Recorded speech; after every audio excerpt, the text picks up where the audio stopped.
Welcome to Cosmic Scene with Jill Jardine. I'm your host, Jill Jardine, Master's in Counseling Psychology, longtime astrologer, psychic healer, and yogi. In today's episode, my guest is David Quigley, creator of Alchemical Hypnotherapy. Alchemical Hypnotherapy is a spiritual healing technology based in the teachings of ancient alchemy. Stay tuned to find out more about these amazing alchemical techniques.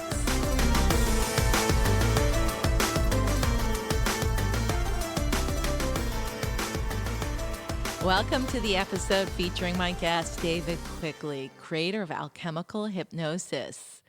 David Quigley is one of the pioneers in the field of transpersonal hypnosis therapy.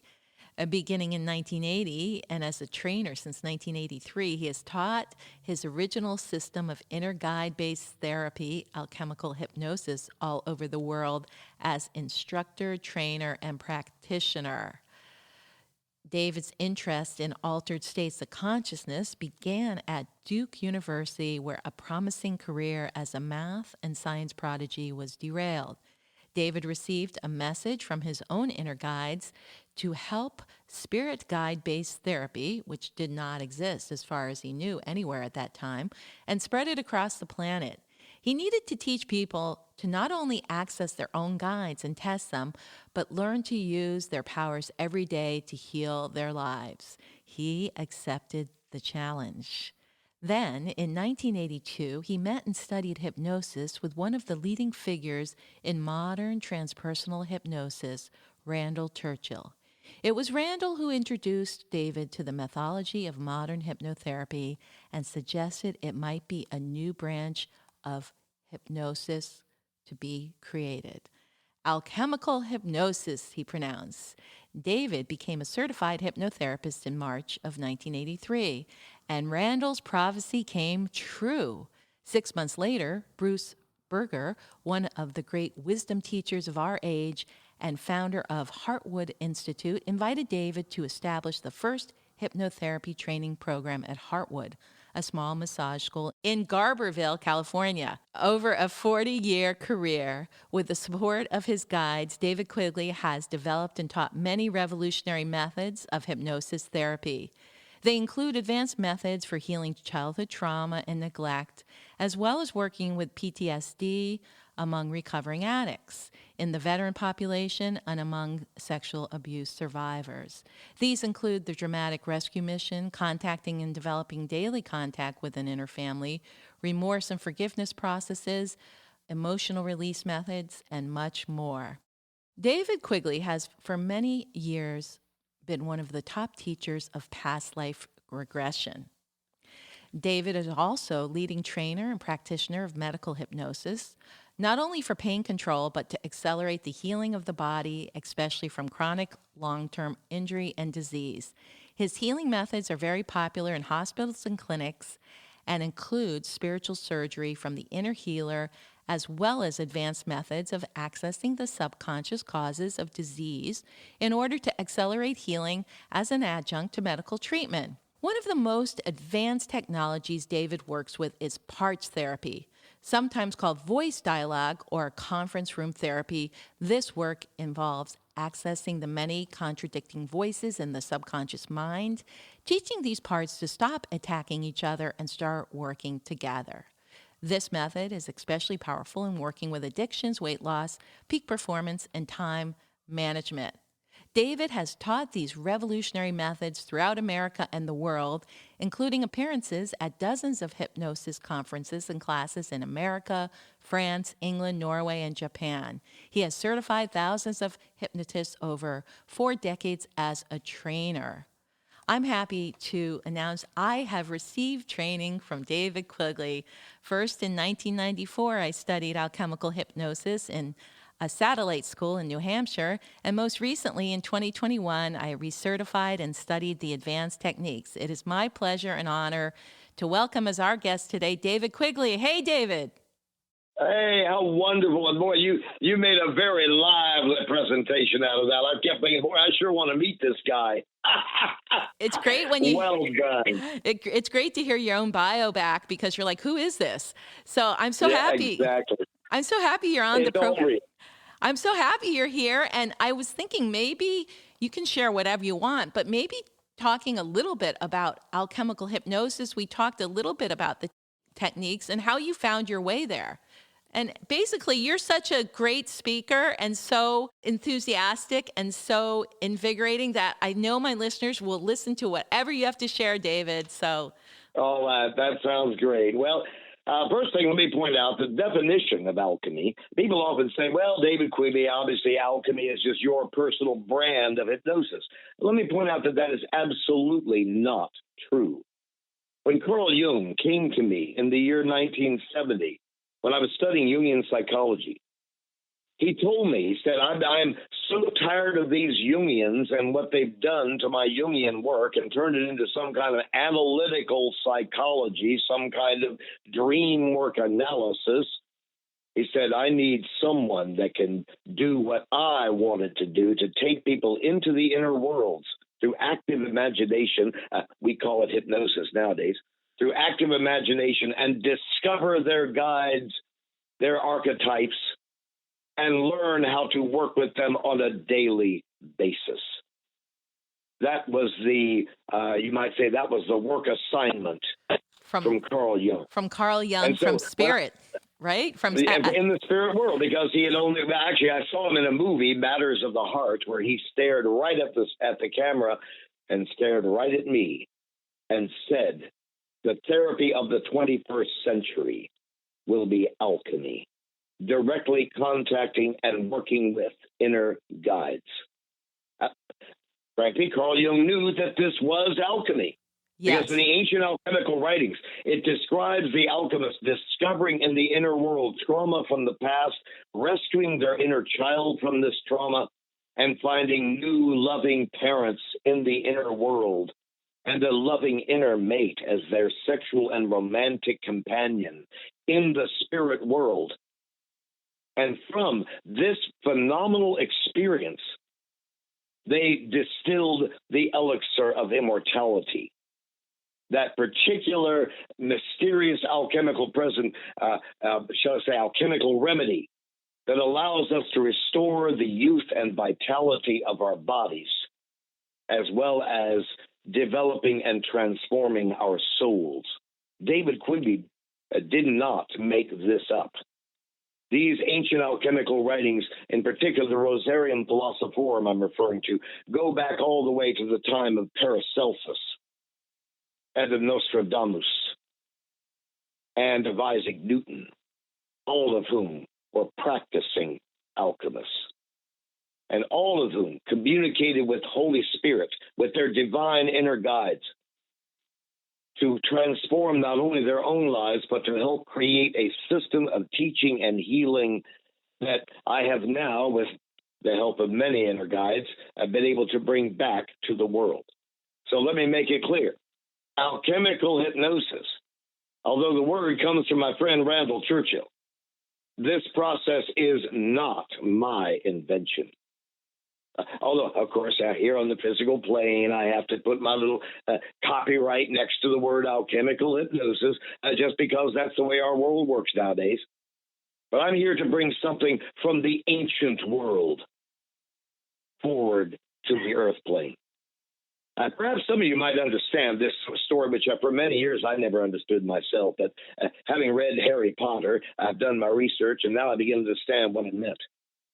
When I was 19 years old, I had just experienced a powerful LSD trip in which my beautiful inner guide, Michaela, this incredibly beautiful angel, came down to me and started teaching me that she was the alchemist and she was going to teach me to create this work.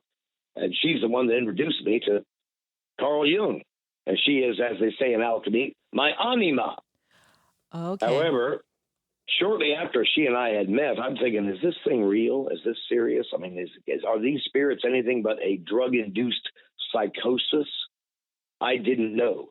I was an atheist, son of a typical, an atypical but powerful Southern minister. I was well aware of how much crap went down the name of religion, and I didn't want nothing to do with it. I was an atheist, as I should have been, given that my father was what he was. And so I didn't believe in any of this. And I was a scientist, so it was very confusing to me when three owls, and I'm sitting there meditating and calling upon the spirit of Michaela, this beautiful angel, and I feel her standing behind me, and suddenly three owls land in branches of the tree directly in front of me, staring at me, forming an isosceles triangle over my head.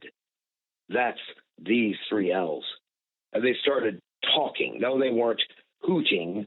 They were talking in words I could clearly hear. And here's the words they were saying in a language that was very peculiar. Like, that's what I was hearing. But I understood their words. I don't know how I understood it. They said, well, honey, is this the best you could do? Is this the one person you have found that can help to save us and our mission? To bring magic. I now understood. I now understand. Thank you, Harry Potter. I now understand what that mission was.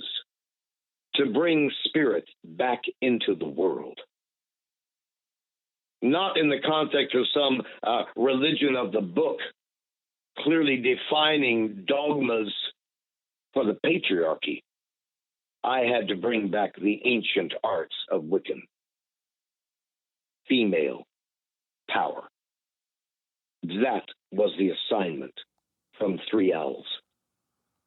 Beautiful. So that's how it began. At the time, I didn't understand what that meant, of course. I didn't until I read Harry Potter many years later. But what was really puzzling about it was I felt really embarrassed because I said, wait a minute, what mission is this? And why am I not good enough? Yeah, I know I was very sickly, asthmatic. I was very weak. I was frail. I had a wandering eye and a lot of serious health problems, and I was a wimp, let's be blunt. Why am I not good enough? For what is this mission? Well, it all got spelled out over time. Because when I went to Duke University, I began studying. When I met this beautiful woman, here I was, by the way, at Duke when this happened. When I continued on, and this beautiful divine angel continued to show me miracles, one after another after another. That's your inner guide, Michaela? That's right, Michaela. The Archangel Michael in the feminine, although she has pointed out to me that she is not, she's named after him, but she's not really him. She is an archangel, however. I learned that when we had to stop the wildfires here last fall, in the fall of 2020, when I needed that kind of power and saw that she had it to stop a firestorm that was bearing down on my body, on me. Yeah, that's a great story. That's a great story. We flash forward to 2020. And that's a bit of a flash forward, for sure. My institute was being threatened, along with my home and my entire city, by a massive glass fire that had already burned something like 150,000 acres. It burned, in other words, dozens of square miles. All the fires in Northern California, you were right. This particular one was the worst. And it was like, although they've all been so terrible. And it was bearing down right in my neighborhood. My phone was screaming, "Evacuate now, firestorm approaching." My phone woke me up. Well, of course, there was also this howling wind and the black smoke and all that. But instead of evacuating, Michaela told me, no, we need you. We need your strength. We need the power we have built in you. So I actually ran into the flames. I had to run into them. I couldn't run away from them. You were called to action by Michaela to go and face the fires and help put them back? And face the fire directly, yeah. I took my phone with me, and she says, you will dance with the flames until either you die of smoke inhalation, of course, or the flames are stopped. You might call this one of those cases of failure was not an option. You know what I mean? I guess not. And so I ran into the fire. I ran to this place called Lake Ralphine, which is a small pond right across from my house, much less than an acre, or maybe about an acre, I think. And then as I stood there and danced with the flames, I actually saw the flames coming towards me. I breathed the smoke in. My whole body turned black from the smoke and the fires and the winds. I'm howling and dancing, and what the hell? I mean, I'm thinking, well, if I die, at least I'll go to heaven for this. You know that? But then after about 40 minutes, and by the way, I've danced with music, I've danced with storms, I've danced with tornadoes. I've been a weather worker for 50 years. So the concept of weather worker was not unfamiliar to me. But I had never danced in the face of a firestorm like I had to do that day. So I went out there, I did my dance, I connected with the flames, I did a lot of amazing movements and my guides took me up above the whole fire so they could show me how they were stopping it. Ironically, the newspaper the next day described it as a miracle, a minor miracle, they said, and I said, I hate to disagree. I thought it was a major miracle myself. In any case, we danced to the flames, and then after 40 minutes, the sun was coming out, the wind had stopped, the clouds of smoke were dissipating, and my phone finally stopped screaming.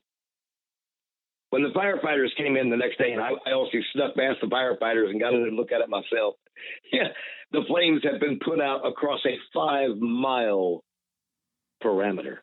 Wow. And there were hundreds of little spot fires all over the place, and they clearly been just put out, but with no attention from the firefighters at all. They had just been put out by a spirit that the firefighters could not understand.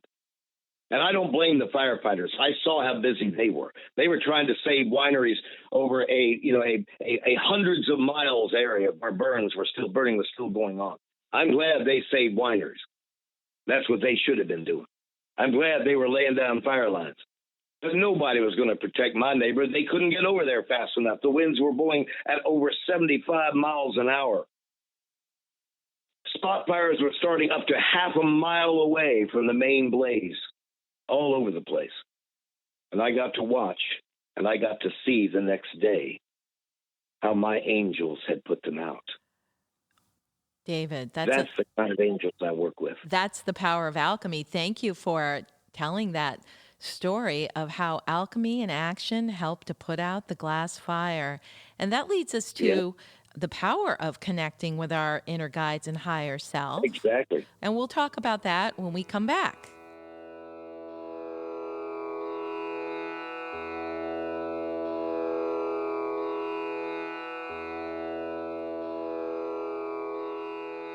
My guest is David Quigley, founder of Alchemical Hypnotherapy. We just heard an amazing story of alchemy in action. David, you have so much more to share with my listeners. Let's hear. All right. Well, of course, I should be starting with probably just as important a miracle for my life, which was in my early 20s. I suffered severe asthma. I suffered severe viral pneumonias of different kinds, was always on the edge of death many times, although I also did manage to pull off 40 days in the wilderness in my early 20s. That was a powerful experience, and managed to survive some pretty amazing situations. And that's kind of where my weatherworking powers, I began to realize I had something weird going on there. But I'll tell you what, the strangest story was when I was crippled with arthritis in my mid-20s after having my wilderness trip and settling myself in California. And I was going to look up the Jungian Institute and Sonoma State University and Berkeley and Stanford, because I said, there's got to be some kind of spirit guide-based therapy out there somewhere that I can study, right? Jungian Institute in Zurich, of course, the one in San Francisco. And I looked it up, and I asked around. I asked Professor Jackson at Sonoma State University, and he said, no, they're not doing any kind of spirit guide-based therapy. No, we do dream analysis. We do transpersonal discussions. And I said, well, you don't, even though you say you are Jungian, you don't actually train people to work directly and daily with their inner guides. And his answer was, I don't know of anyone who is doing that. So I told my guys, well, never mind then. I'll just be a house painter. I've always enjoyed painting, and I'll get back to that. That answer didn't fly. Instead, in the midst of my painting projects, I had a bad injury on the job, and it wound up getting rheumatoid infected, and I wound up being crippled. Up to 7 joints at one time were affected by the swellings of my rheumatoid arthritis. And the irony was that rheumatoid arthritis certainly affects people who eat too much meat and animal protein and so on, but I was basically eating very, very little. on the edge of starvation. I was eating mostly wild plants and herbs. But the truth is that the uric acid in paint, Oh, yes. the same uric acid that comes from eating too much animal protein, that uric acid from the paint crippled me. Now, the whole family, by the way, has been rheumatoid. And so my family, and my doctor said, of course, you'll never walk normally again. And so my parents, they said, come on home, we'll get you a wheelchair. Just don't take any of that California nonsense with you when you come home to North Carolina. You see, so I was and once again, I'd have to say failure is not an option here. Withdrawal to North Carolina would have been about the same as climbing into my car and driving away from the flames, which they said would burn the city down. In this case, I could go back to North Carolina and live in a wheelchair, but my parents made it clear. They did love me, but they didn't believe in alchemy. My father was a Christian minister, a fundamentalist Christian minister. If you come out here, we'll have a wheelchair for you. But I decided instead to trust my guides and start working with them. I said, okay, I made a promise. I don't know how to do this spirit guide therapy business. They said, don't worry, we know what to do. We know how it works. All you have to do is commit yourself. So I did. And within days, my arthritis was fading quickly into the background. And so, and likewise, my lung conditions. And now fast forward here, folks, from the age of 27, the year 1977, 78. Now it's 71 years old. I'm a martial artist. I'm a rock climber. I'm a skilled dancer who loves dance improv and spends lots and lots of time dancing and playing and running and climbing. And I have had a healthy body for the last 40-some years, thanks to my work. And because my inner healer simply comes in and says, David, if you got a health problem, we're going to fix this. I'll show you how it's done. And I've performed, my guides, with my help, I've performed miracles like this for thousands of people over the years. Thousands of them. So not only is this a practical technique, it's got the spiritual piece. And as you work with these inner guides, you can heal physical afflictions. That is an amazing story, something that you've lived through. And it sounds like you're in better health now at 71 than you were at 27, thanks to the power of inner guide work and inner healer work. A whole lot better health, a whole lot better. I'm not sure if my 27-year-old scrawny little thing ever met me now that they would even recognize me. Because as a result of all this work and all this healing and contacting my inner guides and working with them, I'm actually a martial artist. My chest is expanded in size. I used to wear small shirts. Now I have to wear extra large because my chest and arms have expanded so much as a result of my healing. Can you imagine going from a small to an extra large when you're 71 years old? You're doing something to put on the energy expansion there. Although my waist is the same. The waist is the same I had in my 20s. If that's any consolation, I still have a 30-inch waist. But I have to wear an extra large of everything because I've got an extra large body given to me. Well, it's really just a normal body. It just isn't a sick body. That's what's true. I'm not an Olympic athlete. I'm just an ordinary guy. But that's so nice to be an ordinary guy at 71. Well, this leads us into a form of the alchemical process that you have put together called the Somatic Healing Program, which brings together five extraordinarily healing modalities, such as working with the inner healer. Do you want to tell my listeners a little bit about that? Because you're the proof. I'd be happy to. First of all, that you're never going to get it all from this little podcast, so you need to get on the website at www.alchemyinstitute.com. www.Alchemy Institute, same as the spelling of alchemy, ALCHEMY Institute, one word, .com, and you can learn all about the somatic healing methods that have been useful to me and for thousands, many thousands of other people. But somatic healing basically is one of the most important fundamentals of somatic healing is that in our work, unlike traditional medicine, In our work, we are, first of all, committed to finding what is the purpose of the illness in your life. What's it here for? What is it? How is this a part of your lessons and what you need to learn and to accomplish? Because I feel like if we don't examine why the higher self gave us this condition, if we don't examine that, we may have a hard time eliminating that condition with the help of the higher self. You know what I mean? Right. I mean, doctors pay no attention to the meaning of the illness. Or what is the teaching? But we have to. As you said, what is it teaching us? What do we need to do differently? And what is it calling us to do? You know, my guys, my disease, my arthritis, and I'm grateful for it every single day. My arthritis was there to teach me what I was supposed to be doing with my life. And I've seen many, many clients. I specialize in cancer as well as other kinds of autoimmune diseases like arthritis, multiple sclerosis, allergies, etc. And what we've discovered is instead of our disease being our curse, it is the key to our destiny. It is, if we can truly understand why the higher self has given us this challenge. And I would say that is true of COVID today. Yes. That this disease is awakening us, if we are smart, awakening us to our destiny, not just some random curse from the universe. Now, how do we find out what its purpose is? Well, that's a complicated process that involves contacting your higher self. And it isn't easy. Because believe me, if it was easy, you wouldn't have an illness around it in the first place. So it's complicated. But what we need to do is go to the higher self and let the higher self show us, first of all, what is the preconception contract? What did we sign up for? What are we supposed to be doing?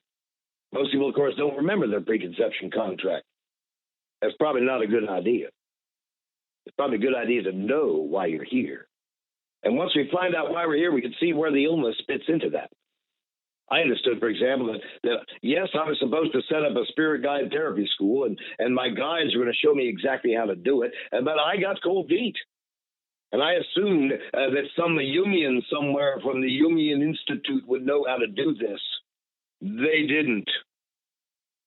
So arthritis came along to stop me in my tracks of being a paint contractor, forcing me to match my destiny with my actions. And then there's a good book on this stuff. Oh, sorry. It's called Cancer as a Turning Point. It's available on Amazon. It's out of print, but available on Amazon. Cancer as a Turning Point, written by Lawrence LaShawn. That's it. Look it up. That book, Cancer as a Turning Point, describes how cancer becomes a profound challenge that if we can rise to it, we can conquer.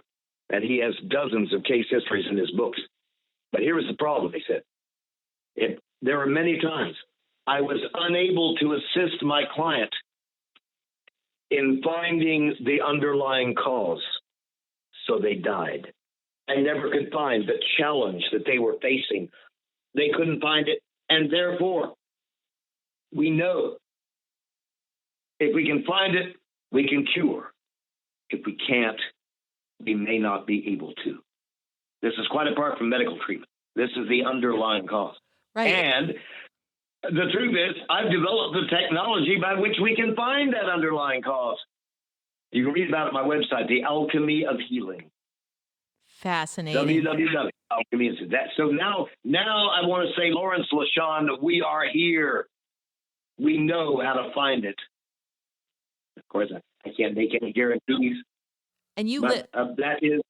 And yes, tell me. And you lived it, David. You lived what they had on the Hermetic temples, healer, heal thyself. And you're teaching your students how to work with the somatic healing techniques to do the same. Healer, heal thyself. What a gift to the world. Thank you. That's right. Now, what's really puzzling and interesting about this is that I was an atheist. I didn't believe in any of this nonsense. I wasn't some kind of enlightened anybody. I mean, yes, I took LSD. That was it opened me up. It cracked open the shell of my hard scientific atheist service.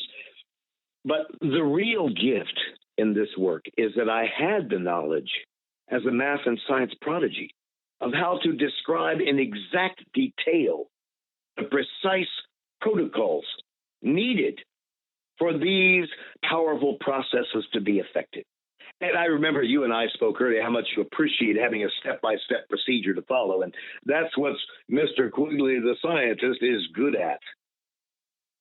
Step one. That your teachings are very, very good. We have the precise protocols, but then we have the experiential part, which is amazing. And I put it out to all my listeners to check out your offerings in the trainings at the Alchemy Institute. Yes.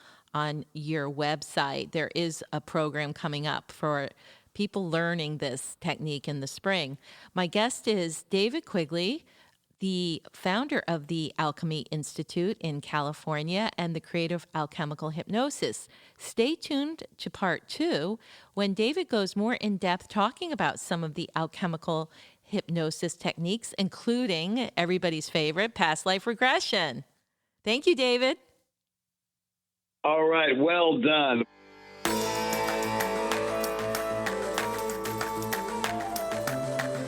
I hope you enjoyed this episode with my guest, David Quigley, founder of the Alchemy Institute and creator of Alchemical Hypnosis. If you like this episode, please download, subscribe, share, and give us a 5-star review.